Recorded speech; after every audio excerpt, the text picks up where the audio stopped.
Chapter की start करने से पहले मेरी आप सभी से रिक्वेस्ट है, अगर आपने मेरे चैनल को सब्सक्राइब नहीं किया तो जल्दी से मेरे चैनल को सब्सक्राइब करें और इस वीडियो को लाइक करें। तो चलें बिना किसी देरी के चैप्टर को स्टार्ट करते हैं। चैप्टर की स्टार्ट वहीं से होती है जहां न्यान एक रोड को अपनी तरफ आते हुए देखता है। उस रोड की स्पीड काफी ज्यादा तेज थी और अचानक से आने की वजह से न्यान उसे टॉच नहीं कर पाता और वो रोड न्यान के शोल्डर पर जाकर लगती है। जब हमारे मरमन को ये फील होता है कि उन पर अटैक किया गया है तो वो भी जल्दी से अपनी पावर को ऑन कर लेता है। अपने आसपास देखता है मगर वहाँ कोई भी नहीं था। ये अटैक किसी ने छुप कर किया था।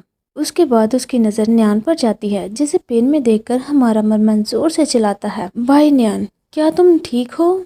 ये बोलते हुए वो न्यान की तरफ बढ़ने लगता है। इतने में हम देखते हैं कि हमारे मरमन पर भी स्पाइक से अटैक होता है और वो स्पाइक्स हमारे मरमन को लगने की बजाय उसे चारों तरफ से घेर लेते हैं, जिस पर हमारे मरमन को काफी ज्यादा गुस्सा आता है और वो अपनी पावर्स को ऑन करते हुए वहां से बाहर निकलने का ट्राई करता है।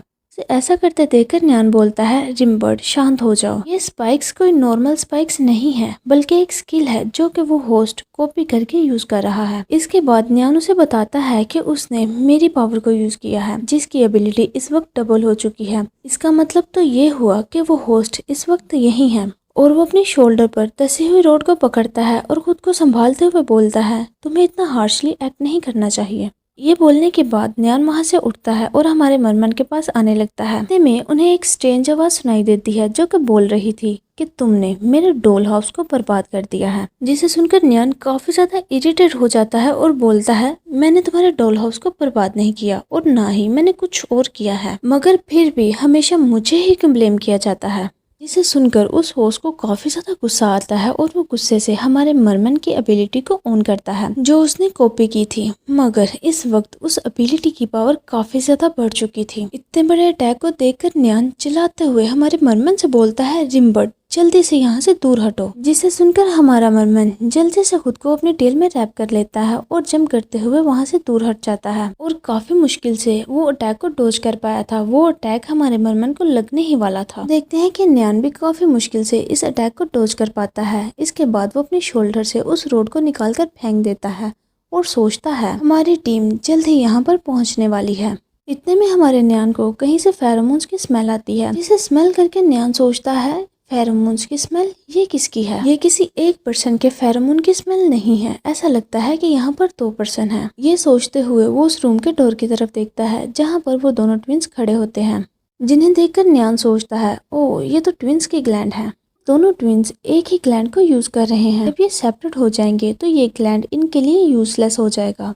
के साथ ही उन्होंने अपनी एबिलिटी को भी ऑन किया हुआ है। 2 एबिलिटीज और एक ग्लैंड। इसका मतलब तो ये हुआ कि वो होस्ट से कॉपी नहीं कर सकता। हम देखते हैं कि अपनी एबिलिटी को ऑन करने की वजह से उन दोनों की आईज भी रेड हो चुकी थी। वो दोनों रूम में एंटर करते हैं और अपनी एबिलिटी को यूज करते हुए 324 के अटैक को डिफ्यूज करने लगते हैं, जिसकी वजह से उसे काफी ज्यादा पेन फील होती है और वो दर्द के मारे चिल्लाने लगता है। जैसे ही वो अटैक डिफ्यूज होता है तो न्यान जल्दी से हमारे मरमन के पास जाता है और उसकी टेल को पकड़कर उसे कंसोल करने लगता है। इसके बाद न्यान उन ट्विंस की तरफ देखते हुए सोचता है, 324 इसलिए भी इनकी एबिलिटी को अडॉप्ट नहीं कर पाया क्योंकि ये दोनों अपना हाफ ग्लैंड यूज कर रहे हैं और इनका बाकी हाफ ग्लैंड इस वक्त बिल्कुल खाली है। इसके बाद उनमें से एक ट्विन चिल्लाते हुए बोलता है, जल्दी से यहाँ से निकलने का रास्ता ढूंढो, हम अपनी पावर को 10 सेकंड से ज्यादा होल्ड नहीं कर पाएंगे। जिसे सुनकर न्यान क्रीपी वे में स्माइल करते हुए बोलता है, अभी तक तो मैं 324 की खामियां ही ढूंढ रहा था और मैंने फाइंड कर लिया है कि जल्द ही उसकी एनर्जी खत्म होने वाली है, जिसका फायदा उठाकर हम उसे शूट कर सकते हैं। इसके बाद वो हमारे मरमन को टैप करते हुए बोलता है, जल्दी से उठो और इस रूम से निकलने के जितने भी रास्ते हैं उन्हें बंद कर दो ताकि वो यहाँ से भाग ना सके और वो हमारे सामने आने पर मजबूर हो जाए। जिसे सुनकर हमारा मरमन खुद को थोड़ा सा शांत करता है और जल्दी से अपनी टेल से बाहर निकलकर अपनी एबिलिटी को ऑन कर लेता है और वो सारे रास्तों को अपनी एबिलिटी से ब्लॉक करने लगता है। के बाद न्यान भी फाइटिंग मोड में आ जाता है और एक तरफ देखते हुए बोलता है, लगता है वो टाइम आ गया। ये बोलने के बाद वो जोर से जंप लगाता है और अपनी एबिलिटी को ऑन करके अपने लाइन वाले पंचों को बाहर निकाल कर 324 के फेस को पकड़ लेता है। फाइनली हमने न्यान की एबिलिटी को भी देख ही लिया। ये इस पूरी सीरीज में फर्स्ट टाइम है जब न्यान ने अपनी एबिलिटी को शो किया है। इसके बाद न्यान उसे कॉलर से पकड़ लेता है, जिसके ऐसा करने पर वो काफ़ी ज़्यादा घबरा जाता है और चिल्लाने लगता है, जिस पर न्यान बोलता है, गिरगिट अब बस भी करो। मगर हम देख पाते हैं कि 324 की आंखों से तो आंसू निकल रहे थे और वो काफी ज्यादा सैड था। बाद हम देखते हैं कि न्यान ने उसे काफी कूल वे में अपने एक ही हाथ से उठाया हुआ था, जिस पर वो खुद को छुड़ाने का ट्राई करने लगता है और चिल्लाते हुए बोलता है, तुम ऐसे ही मुझे नहीं पकड़ सकते। जिसे सुनकर न्यान उसे छोड़ देता है और बोलता है, क्या तुम ऐसा सोचते हो कि वो चारों अपने आर्म्स को फोल्ड करके अपनी रेड आइज के साथ उसे ही घूर कर देख रहे थे, जिनके ऐसा करने पर 324 काफ़ी ज़्यादा घबराने लगता है। इसके बाद न्यान बोलता है, तुम्हें रिसर्च इंस्टीट्यूट की तरफ से 2 पॉइंट मिले थे। पहला कि तुम खुद को शूट कर लो और दूसरा कि तुम अपने जैसे सेम एबिलिटी वाला एक कंपेनियन क्रिएट कर लो।